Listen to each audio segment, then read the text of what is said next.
It's probably the most beloved movie of all times.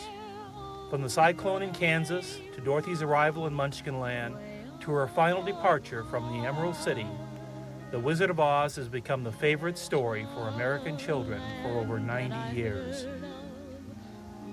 Written by L. Frank Baum, a man who failed at nearly everything he tried, The Wizard of Oz has made it to the motion picture screen several times over the years, including a 1925 silent version that featured Oliver Hardy as the Tin Man, without Stan Laurel. But it's the 1939 Judy Garland version that has inspired the greatest devotion, to the point that every October, the small town of Chesterton, near the Indiana Dunes, transforms itself into a safe haven for the denizens of Oz and their fans alike. This is the Wizard of Oz Festival, complete with a parade, bands, beauty queens, and Oz wannabes. There are also booths and crafts and souvenirs as the streets of Chesterton are filled with happy visitors, all watched over by a flying monkey. It's phenomenal. We have people from England that are here, I've met people from Australia, Toronto, Canada, California, New York, Florida, Texas. They come from all over. It's just so exciting. I know all the words, I have all the books, all the autographs. We sign our pants, we just go nuts.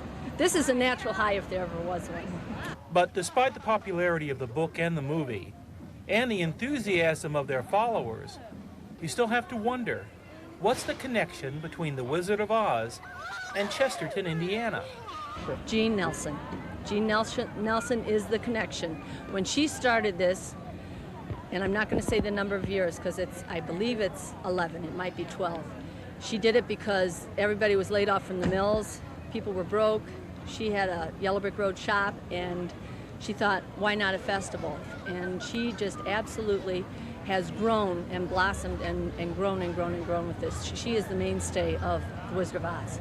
You want to know the truth? I named a store the Yellow Brick Road, and it took on a life of its own. I had no idea when I gave the store that name that this was going to happen. It just started to grow. The atmosphere in the area was very depressed, very scary, and we just came up with an idea to get people out to have fun for one day. So 4 other stores and myself got together and planned some events and contests and some unusual things. We had a horse club come into town with painted horses, you know, horses of a different color. And that one day, we counted 1,000 people who came for that one event, and people really enjoyed themselves. So we decided if that was that much fun, we'd do it again the next year. But each year it just kept getting bigger and bigger. And we added 2 days, we added a parade. Now we're up to 3 days, and I had no idea I was going to be entertaining actual movie stars from the movie, or talking on the phone to Ray Bolger, or having Margaret Hamilton visit us, even getting letters from Mickey Rooney. I had absolutely no idea this was going to happen. It's just been wonderful.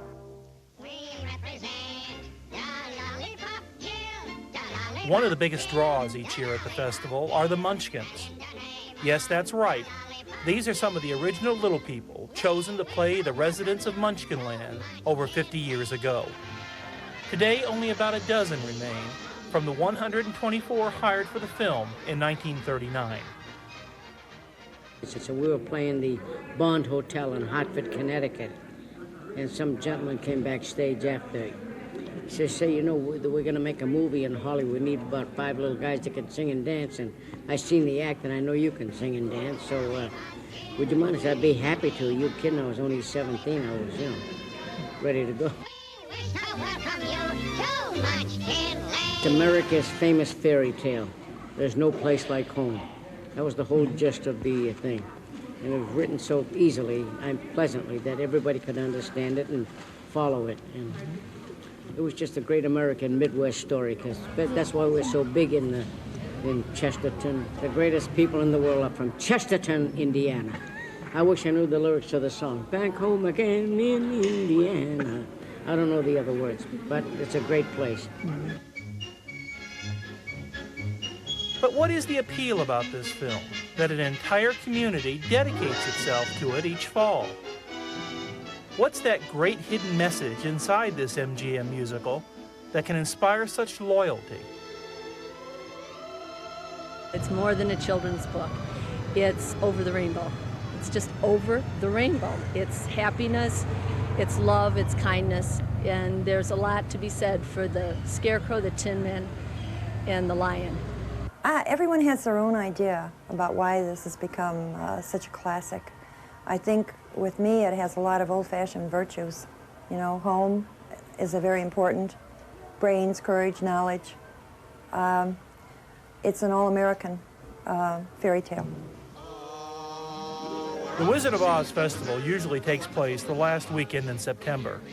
Call first to check the exact dates, and call early if you're looking for a place to stay. The local motels and inns can be booked up months in advance. And when you do go, feel free to wear your ruby slippers or your favorite tin suit. In fact, be sure to bring all your dreams, as well as your family and friends. Toto too? Toto too?